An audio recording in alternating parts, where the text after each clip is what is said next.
Untuk edisi pertama kali ini, saya akan berkongsi dengan sahabat semua cara-cara menukar thermofuse bagi perkakasan elektrik air fryer jenama King model ARF 3000. Masalah bagi air fryer ini ialah tidak dapat dihidupkan dan disyaki telah mengalami kerosakan pada thermofuse setelah dijalankan beberapa pengujian. Manfaat untuk tutorial kali ini, selain dapat menjimatkan kos, kita juga dapat meningkatkan pengetahuan serta kemahiran. Okey, sahabat-sahabat, ini adalah peralatan yang kita akan gunakan untuk membuka air fryer tersebut. Okey, pertama kita perlukan screwdriver flathead. Okey, ini adalah untuk mengumpil top cover. Okey, seterusnya kita akan menggunakan screwdriver Phillips. Okey, untuk screwdriver Phillips ni disarankan menggunakan saiz ataupun kepanjangan sederhana lah, sebab skru dia agak tersorok ke dalam. Seterusnya kita akan gunakan multimeter untuk kita menguji komponen-komponen dan juga continuity lah. Okey, seterusnya kita akan menggunakan socket box bit set ni, saiz 10 mm untuk kita membuka bilah kipas air fryer nanti. Okey, baiklah sahabat-sahabat, ini adalah air fryer jenama King model ARF 3000. Okey, ini adalah pandangan atas. Ini adalah bahagian top cover yang kita akan buka nanti. Okey, ini adalah pandangan hadapan. Okey, jadi kita akan cuba buka bahagian atas ni untuk kita keluarkan ataupun ganti thermofuse nantilah. Untuk langkah pertama, saya akan membuka penutup atas air fryer ni menggunakan screwdriver mata lepeh. Okey, saya akan umpil di kesemua penjuru air fryer ni. Okey, penutup ni agak ketat, jadi sahabat-sahabat boleh umpil secara cermat dan berhati-hatilah. Okey.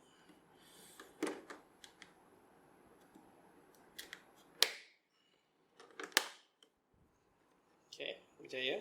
Langkah seterusnya saya akan membuka 4 skru di bahagian atas ini menggunakan screwdriver Phillips.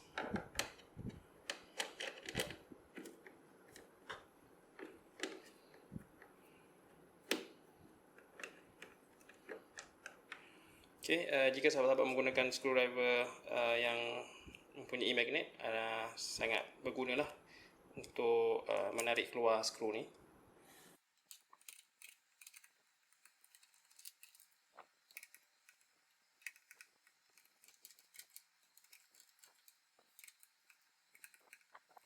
Okey, seterusnya penutup ni boleh diangkat saja, tapi berhati-hati kerana ada kabel ribbon yang bersambung dengan control panel ni.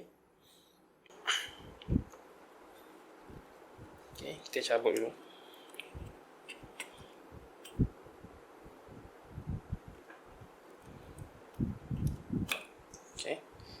Okey, seterusnya kita akan cuba buka bahagian kipas atas ini. Okey, sebelum terlupa, kita akan buka dulu tray bahagian bawah ni. Seterusnya saya akan membuka kabel bahagian heater ni. Okey, terlebih dahulu saya akan buat penandaan sikit untuk mengelakkan kabel ni tertukar apabila hendak dipasang nanti. So, saya akan gunakan marker pen lah. Okey, ini untuk kabel merah, ini untuk kabel biru. Okey, seterusnya saya akan membuka kabel bekalan kuasa bagi heater air fryer ni. Okey. Terlebih dahulu kita akan buka boot getah bagi setiap kabel. Okey. Dan kita perlu gunakan hujung mata screwdriver untuk membuka pin pada setiap kabel.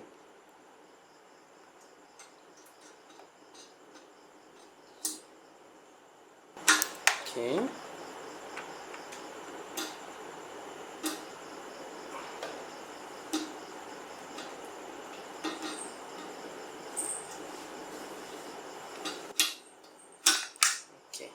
Seterusnya kita akan membuka skru di bahagian atas sekeliling air fryer ni sebanyak 6 skru.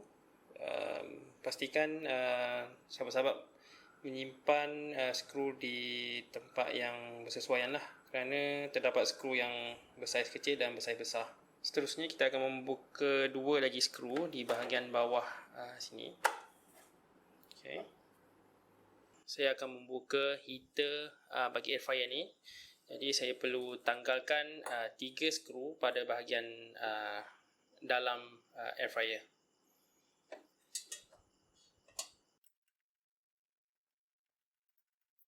Seterusnya saya akan menanggalkan heater sebelum kita boleh keluarkan bahagian kipas atas air fryer.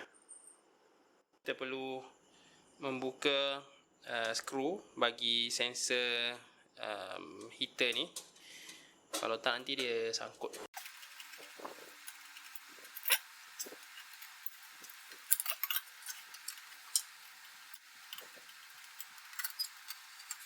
Okay, kita perlu tanggalkan nut kecil di belakang skru sensor ni sebelum kita boleh tanggalkan sensor sepenuhnya.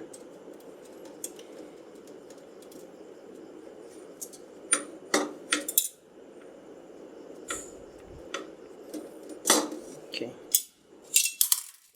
Keluarkan heater. Seterusnya saya akan membuka bahagian tapak air fryer ni supaya kita dapat membuka bahagian penutup tepi dan seterusnya dapat mengeluarkan bahagian atas untuk kita buka fuse di dalam ataupun di bawah bahagian kipasnya lah. Okay. Untuk membuka bahagian tapak, kita perlu menggunakan screwdriver jenis mata segitiga saiz 3.0. Terdapat 7 skru segitiga di bawah tapak ni, so kita perlu buka kesemuanya lah.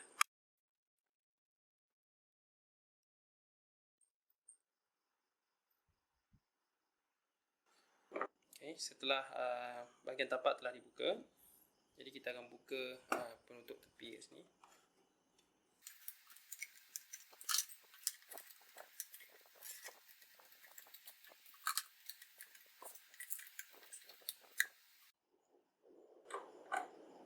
Okay, kita tanggalkan 2 skru ni.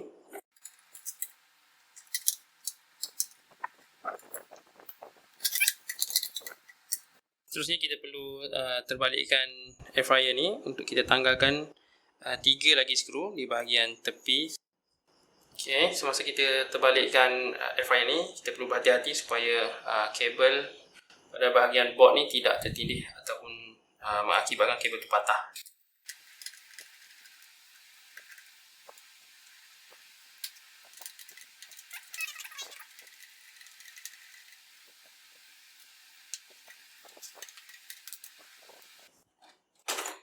Okay, kita akan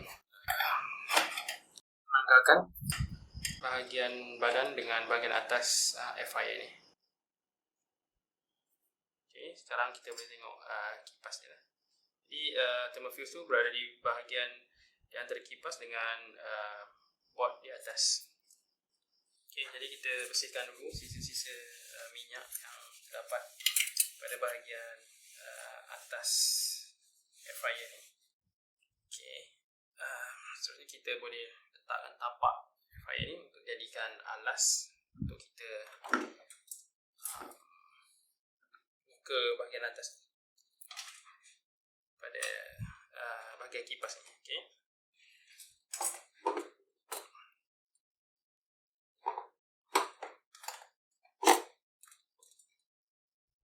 Supaya kabel tu tidak tertindih. Untuk membuka kipas ini, kita perlukan socket box saiz 10 mm.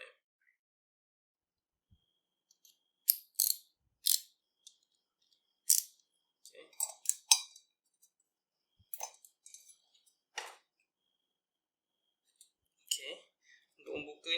kita perlu pusing ikut arah jam, bukan lawan arah jam.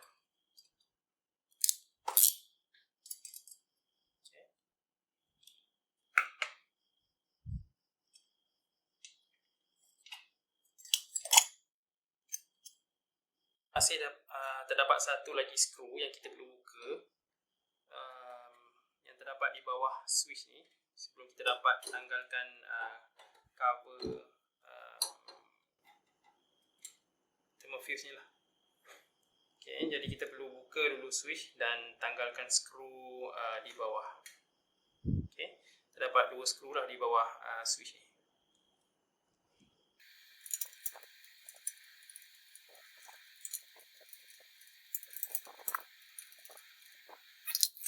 Tanggalkan 2 skru yang memegang bracket switch ni lah, sebelum kita dapat tanggalkan bahagian bawah.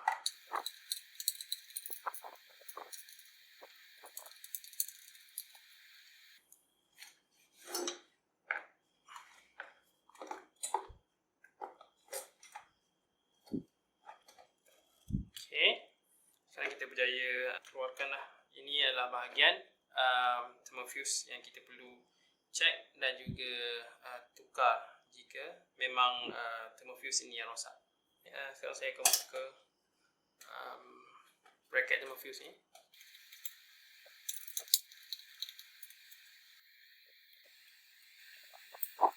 Okay, nampaknya hampir melekat sebab terlalu lama dan agak panas di kawasan ni.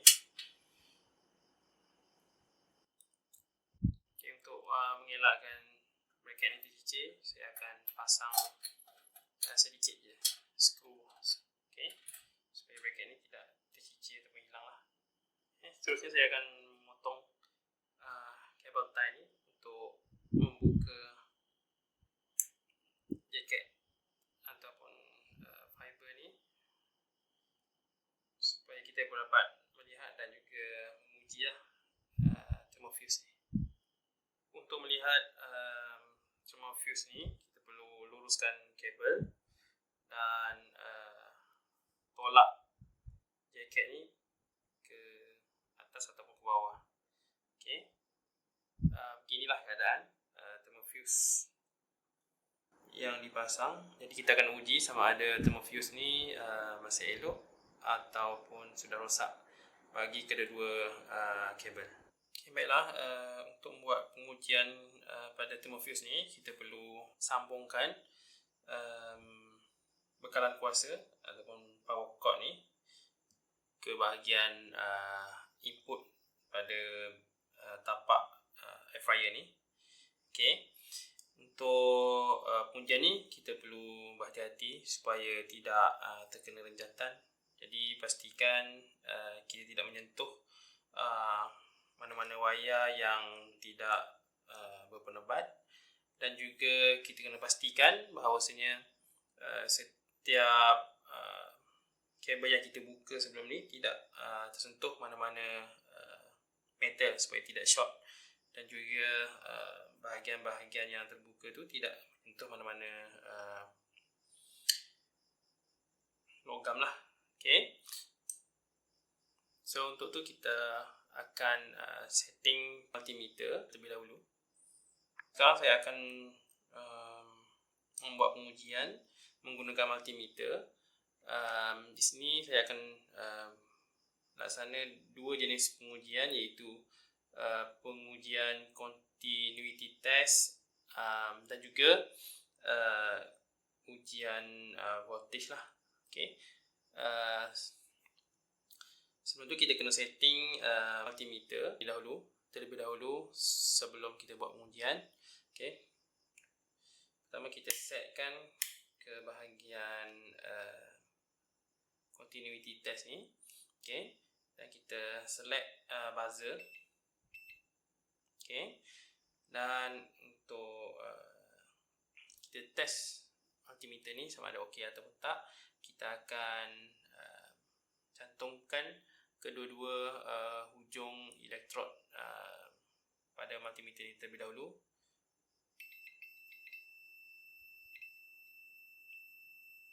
Okay, multimeter ini menunjukkan bacaan dan juga mengeluarkan bunyi, menunjukkan adanya aliran arus ataupun bacaan normal lah untuk pengaliran arus.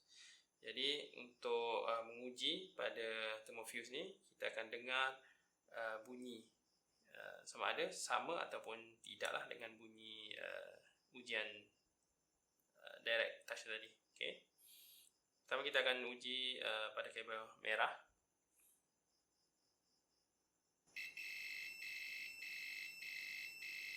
Okay.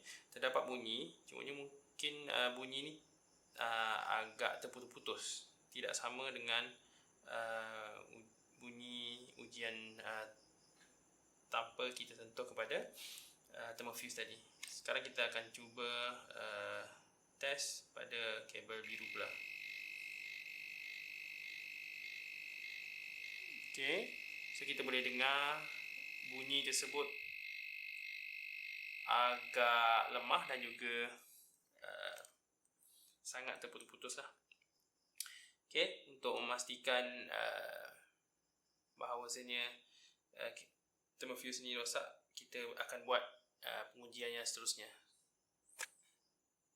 Okey, untuk pengujian seterusnya kita akan setkan multimeter ni kepada mode voltage dan kita akan buat selection iaitu direct current ataupun arus terus, dan kita akan set range kepada millivolt.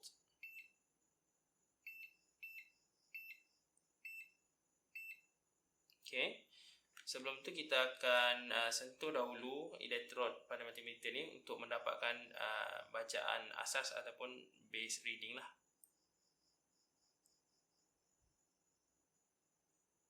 Okey, untuk base reading kita adalah 0 mV.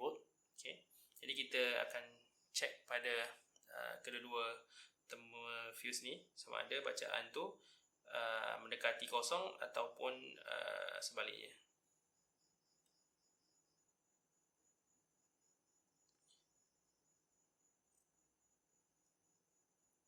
Okey, bagi thermofuse untuk kabel merah ni, bacaannya adalah sama dengan bacaan pengujian tanpa thermofuse tadi yang kita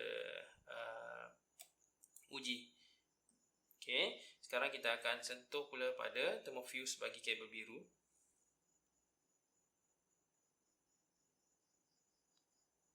Okey, memang nampak bacaan bagi thermofuse kabel biru ni sangat jauh daripada kita punya bacaan asas tadi, iaitu kosong. Tengok dia punya bacaan tu berubah-ubah ataupun fluctuate lah. Okey, ini menunjukkan thermofuse ni rosak. Okey, berbanding dengan thermofuse pada kabel merah. Okey, bacaannya adalah mendekati ataupun sama dengan bacaan base yang yang saya laksanakan tadi lah. Okey, ini adalah bacaan tanpa thermofuse, itu 0 mV. Okey, setelah komponen yang rosak telah dikenal pasti, di sini saya akan menukar thermofuse bagi kabel biru sahaja. Di sini saya akan menggunakan dua pelayar, okey, untuk membuka konektor bagi thermofuse bagi pada kabel biru lah. Okey, sahabat-sahabat, saya dah berjaya untuk mengeluarkan thermofuse yang rosak tadi. Okey, terlupa untuk saya ingatkan tadi, sebelum kita keluarkan ataupun cabut ataupun potong thermofuse yang rosak untuk diganti, pastikan sahabat-sahabat telah mematikan punca bekalan kuasa dan juga untuk keselamatan tambahan, pastikan untuk mencabutlah power cord daripada input air fryer tersebut. Okey, jadi sekarang saya nak tunjukkan bacaan bagi thermal fuse yang rosak yang telah dicabut ataupun dikeluarkan. Okey. Kalau kita tengok kat sini bacaannya memang terlalu jauh untuk menghampiri kosong, iaitu bacaan base reading kita. Okey. Jadi ternyata memang telah dipastikan bahawasanya thermal fuse ini memang rosak dan perlu diganti. Okey, ini adalah thermal fuse yang baharu. Pastikan kod dan juga suhu bagi thermal fuse yang baru ini adalah sama dengan thermal fuse yang asal, iaitu thermal fuse jenis 172C. Okay, 172 darjah Celsius. Untuk ganti yang baru ini adalah 10 ampere, yang asal adalah 16 ampere. Jadi masih boleh digunakan lah, walaupun perbezaan pada jumlah arus tersebut. Okay. Di sini saya nak tunjukkan bacaan bagi thermal fuse yang masih baik lah. Okay. Sebelum pasang kita kena buat semakan ataupun cek jugalah sama ada thermal fuse yang baru ni okey ataupun rosak. Okay. Pada bacaan tersebut kita boleh tengok bacaannya adalah 0 mV lah. Okay. Jika kita buat ujian continuity pula,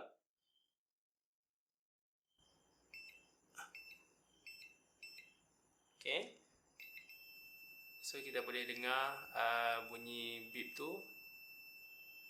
adalah berterusan lah. Okay. Dan nilai bacaan dia pun adalah kosong. Okay. Jadi saya akan pasangkan thermal fuse yang baru ni pada kabel warna biru. So saya akan pasangkan thermal fuse ni pada konektor lah. Saya akan crimp konektor ni menggunakan kabel crimper.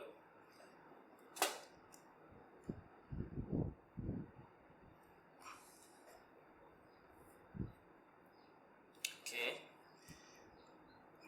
Dah ketat. Jadi saya akan pasang untuk ujung yang satu lagi. Okay, kedua-dua ujung telah saya crimp ataupun ketatkan sambungannya. Okay, sambungan thermal fuse ni telah siap dipasang dan saya akan uji sekali lagi continuity test saja. Okay, bunyinya tak perlu putus lah. Okay, sahabat semua, saya akan buat pengujian selepas kita tukar thermal fuse tu. Okay, jadi sebelum tu pastikan tiada punca bekalan kuasa masuk ke dalam air fryer ni. Maksudnya power cord tu kita cabut dulu untuk keselamatan. Jadi saya sambungkan semula control panel ni kepada board. Okay. Switch pun sambungkan kepada board juga, dan ini adalah sensor suhu dipasangkan juga pada board. Dan untuk heater ni pun kita akan pasang. Okay. Untuk heater ni pastikan dia punya terminal tu betul lah seperti sebelum kita buka air fryer sebelum ni. Jadi untuk heater ni kabel merah masuk kat terminal sana. Okay, untuk terminal ni kita pasang kabel biru. Okay. Jadi kita cek semula dari segi sambungan dia semua dah bersambung. Okay, switch dah, sensor suhu dah, okay, control panel dah, heater pun dah. Untuk kipas kita tak ada cabut kabel bagi kipas motor. Jadi kita akan cucuk power cord ni, okay, untuk input bekalan kuasa lah. Okay. Jadi kalau semua dah okey, kita akan hidupkan switch utama lah. Dan jangan lupa untuk tekan juga switch pada FIA. Okey, ada paparan pada control panel. Okey, bermaksud penukaran thermal fuse kita tu berjaya lah. Sebab sebelum ni memang totally tak ada paparan langsung lah pada control panel. Okey, cuba kita settingkan. Okey, select menu. Okey, berfungsi. Okey, contoh saya ambil kat sini untuk sausage 160 darjah Celsius 10 minit. Okey, pastikan kita tekan switch ni. Sebab switch ni fungsi dia macam bila kita nak masak tu, kita masukkan tray tu. Okey, so switch ni akan on. Okey, jadi kita start ataupun play lah. Okey, sahabat-sahabat boleh dengar bunyi motor kipas berpusing dan signal kat sini pun ada. Okey, so maksudnya pemasangan kita berjaya. Okey, saya akan matikan sebab untuk pengujian ni kita tak boleh on terlalu lama sebab nanti heater panas. Okey, so saya akan pasang semula air fryer ni seperti asal dan kita akan tengok hasilnya nanti. Sekarang adalah saat yang dinantikan. Kita nak tengok macam mana fungsi dia. Okey, berjaya ataupun tak. So kita akan buat testing lah. Okey, terlebih dahulu bekalan kuasa telah disambungkan dan tray pembakaran pun telah dipasang. Jadi saya akan hidupkan switch utama.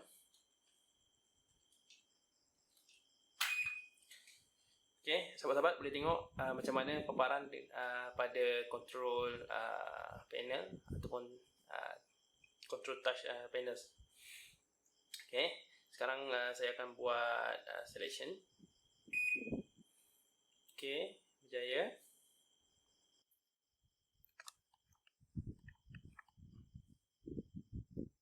Okey, sekarang saya akan buat pilihan menu.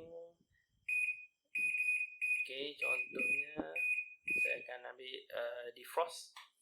Okey, 60 darjah Celsius selama 5 minit. Okey, tekan play. Okey, kalau sahabat boleh dengar kipas sedang berpusing dan indikator pun menunjukkan kipas sedang berpusing.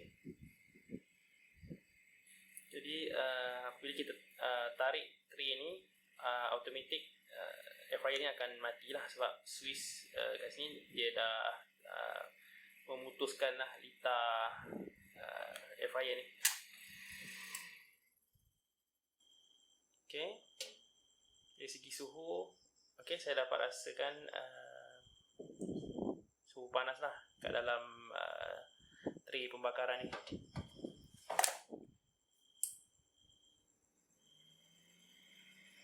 Okey, sahabat-sahabat, nampaknya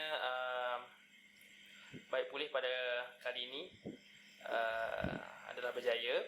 Jadi saya harap sahabat-sahabat juga boleh cuba sendiri jika menghadapi masalah yang sama.